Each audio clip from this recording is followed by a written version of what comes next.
one of the things that I think taught me how to write is, and I could, as a kid, I always knew I could write. I didn't have the discipline for it. So I needed to learn that discipline. So I did something called NaNoWriMo, which is a national thing that happens every November, and I believe it happens in July.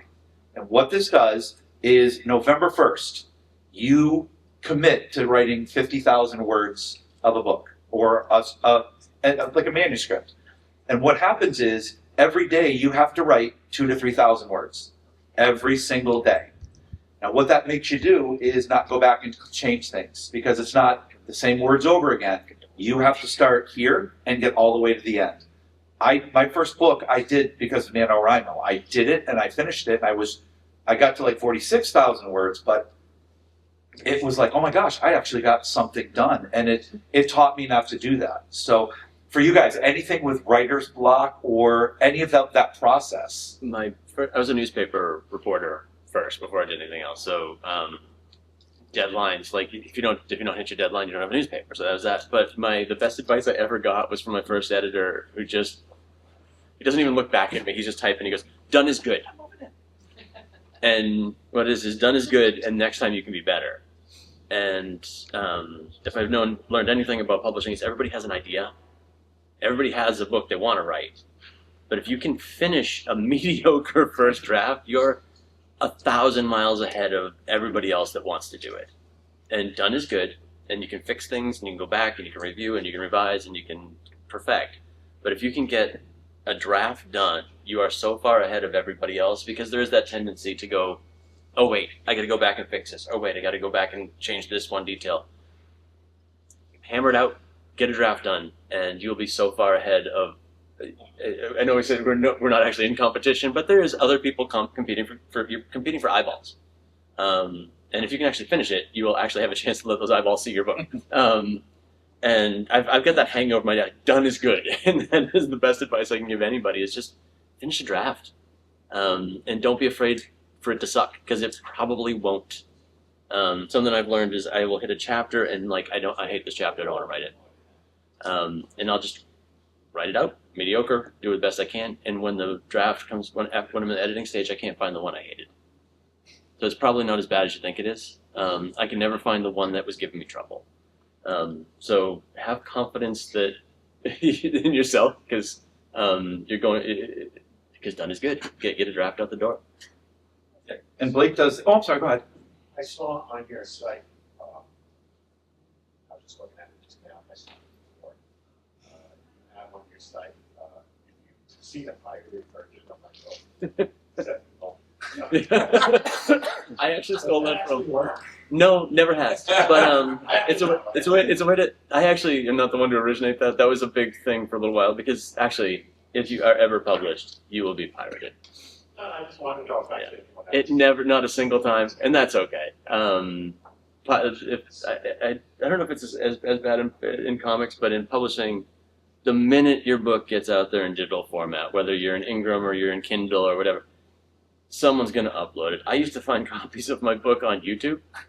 Like, literally, the video was just a link to a pirated copy of my book.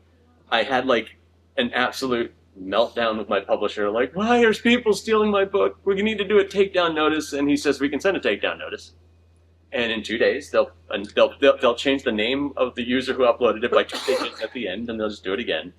And he goes, and just take faith in the fact that they might be downloading a virus with it, and just hope it ruins their iPad and move on. Or look at it as free marketing, they're marketing your book for you. Yeah, in the weird way, you're creating a buzz. If people want to copy your stuff, there's probably something worth copying. Yeah, it's not as complimentary as people think it is. What I actually like to say is, the library is right there, and they would love for you to visit and take a free copy of the book. Support your local libraries, everybody. They have e-books too. But yeah, that's. Honestly, I forgot. It's funny that you brought that up. I forgot it was there. I probably put it up 6 or 7 years ago and completely forgot that it's. I had seen it a year ago. And I just looked at the website.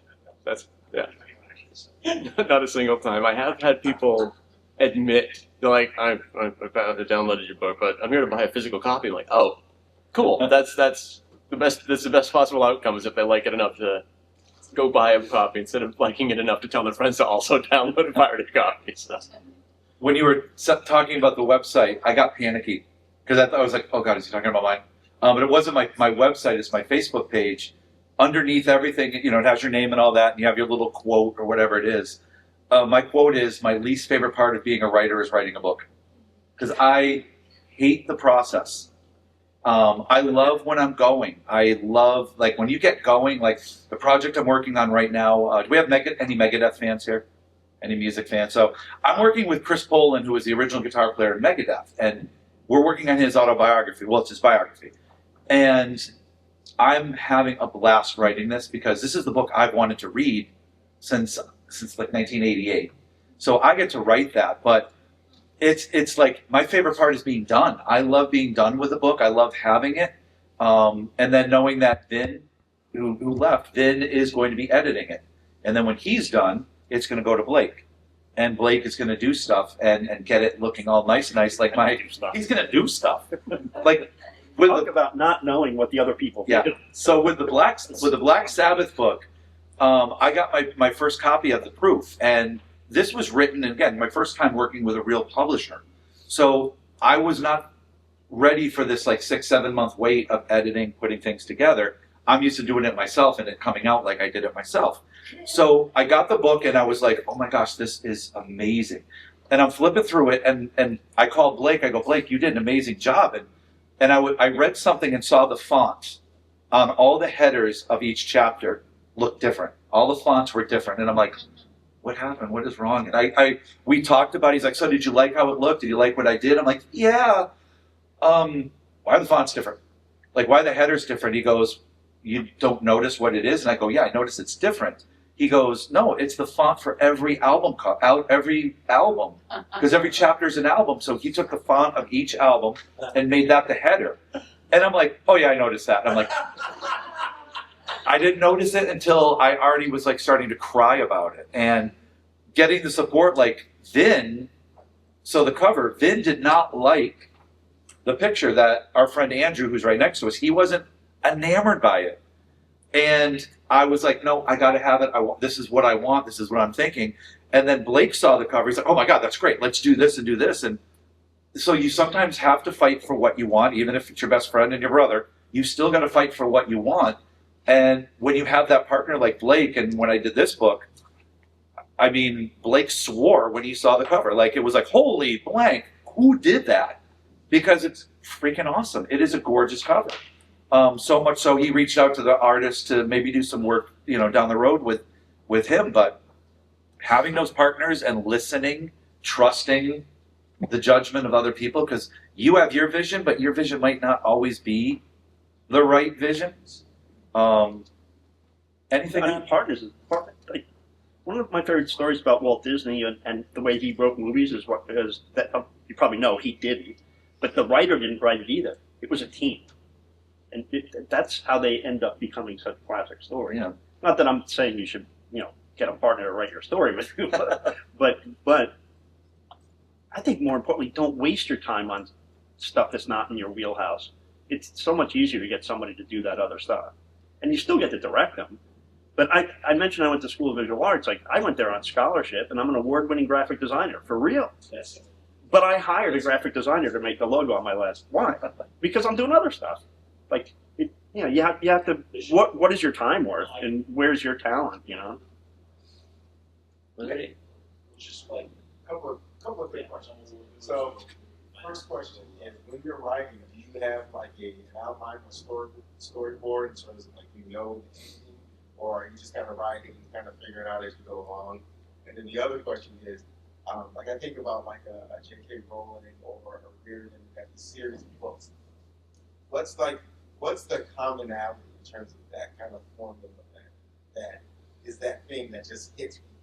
It's young adults, it's whatever. It's like, I've got to read the next one.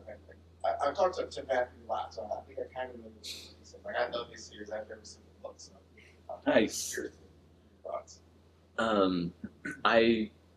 There's a running theme with, at least on the prose writing side, of are you a plotter or a pantser? Like, do you make it up as you go along and you plot? And I've always been a plotter. and I tried to pant something, and I'm like, oh, I have made a tragic mistake, and I am going to screw everything up. So there's a different way for, like, it's whatever you feel comfortable with. I am a plotter. I look like Charlie Day with the conspiracy board. Like, I have a whole map. And there's sticky notes, and as I write a chapter, I throw it on the floor like, haha. And I tried to do that without that, and that was, it took me twice as long to write it. It gave me anxiety. Try both, and whichever one you like better, because there's this valid, both are a valid option. But for me, I like pure panic attack.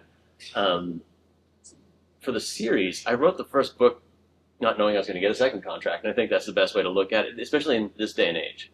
And sorry if we're talking too much about this, but on the publishing side of things is a lot of times if the first book fails, they don't give you the fails. If it doesn't do gangbusters, they won't pick up the rest of the series. I wrote the first book like it was done, with the option of I had more ideas, so like I could take it further. And then I didn't know if I was going to get a contract for the third book, so I read the second book. And I kind of wrote it like either I'm not going to get a contract or I might get struck by lightning or run over by a bus, and then people are going to be mad at me because I'm not going to finish the series. I don't know if that's the way for everybody to do it, but if you're writing a longer series, or if you plan on writing a longer series, proceed with caution. Because it's very strange. Blame a couple of guys who didn't finish their series, that people are now gun-shy about buying the first book in a trilogy or in a quadrology or whatever. There's a very weird reader thing going on right now where people are kind of afraid to buy the first book, and then the publisher then becomes afraid to buy the first book from you. So I would almost treat, I think, and this is a market understanding thing, write a standalone, and if you have ideas, keep them, and just be ready and tell the publisher I have more if it sells. Because they're very weird right now about series, and readers are being very strange about series. They want to buy something that they know they aren't going to be left hanging with. Yeah. And that's just what I found, at least on the novel side of things, because it's there's a lot of Might be affected by the ability, because we're so used to that on TV, that you can just blast through a whole series on Netflix. What is that called when you do that? binging. Yeah. You can binge. I think people have a binge attitude for everything now. There's more binge reading happening than I've ever seen before in my life. That's probably why they want all your whole series up front as a reader. I was having a conversation just the other day about doing novellas, like doing the little under 40,000 word, and whether they sell. And it turns out they do sell, but it's almost like a different market where they want like 10, and they can just crank and download and crank and download and crank and download. And I have one series that was digital novellas, and then I would collect three books as a print edition when it came out. And I did not anticipate that, because publishing, even self-publishing, which is much faster, with traditional publishing, if you get a contract, you're not going to see that book for 3 to 5 years. And that's okay. That's just the schedule. If you go with a traditional publisher, I was under an NDA with the book, and I'm like, I want to tell everybody, but I can't talk about it. And it was a solid 3 years before that book hit a shelf, and I could tell anybody that my name was in it. But with the there's that desire to like chew through books so fast. I almost wonder if people can remember the plots or not.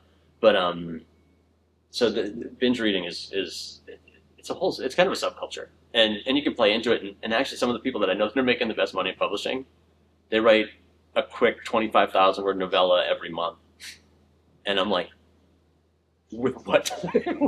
How do you do it? But it's I think the thing, especially with print, not with print, but with novel publishing, is it's not monolith. You think there's one way to do it, and it's not. It's genre based. It's audience based. It's what the people are that are gonna.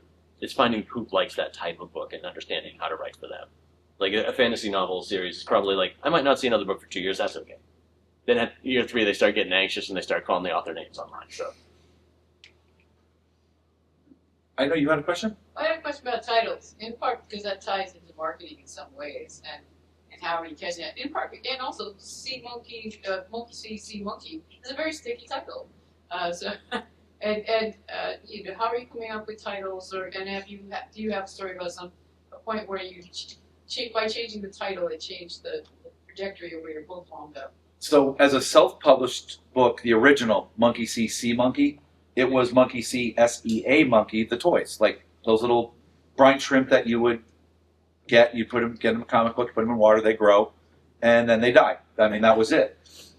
So self-publishing was easy to do that. It was sea monkeys. The cover had like a sea monkey on there.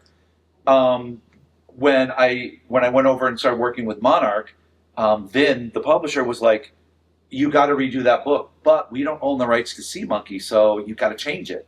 So we had to change the whole look, had to change the title. So instead of SEA Monkey, it's Monkey Sea Monkey, and you get it. Everybody gets it. Because I didn't want anybody coming after me, or the publisher, because I would deflect completely. Hey, publisher told me to do it. I didn't do it. Graphic guy, he pretty much said to do that. It was okay. The thing I will say with my titles, like with the book I'm working with Chris Poland, we've changed titles about 400 times. So it kind of changes, but to me, I need a title to kind of drive me. So for me, I have a title and a cover before I even put pen to paper. So I kind of need that. Most of the time I know the title ahead of time. A couple of the books that I've written, I had the title, and I'm like, I want to write a book about that. There was my first spin-off book is called Echo in the Sea, and I'm like, I don't know what that means, but I'm going to tell a story about it. But then one of the books in the Indestructible series, the book was done, and I was crowdsourcing names. I'm like, this book needs a title. I've got 110,000 words. I don't know what to call this thing. And people were throwing lines from Shakespeare at me, and like, that's what I could do. So, whatever works for you. Sometimes you can take a whole book from the title and be like, this is the story I want to tell. The Entropy of Everything is one of my titles, and I'm like, I knew that before I had one word written. So it all it'll inspire. Yeah, that's the only answer I can give you. Yeah.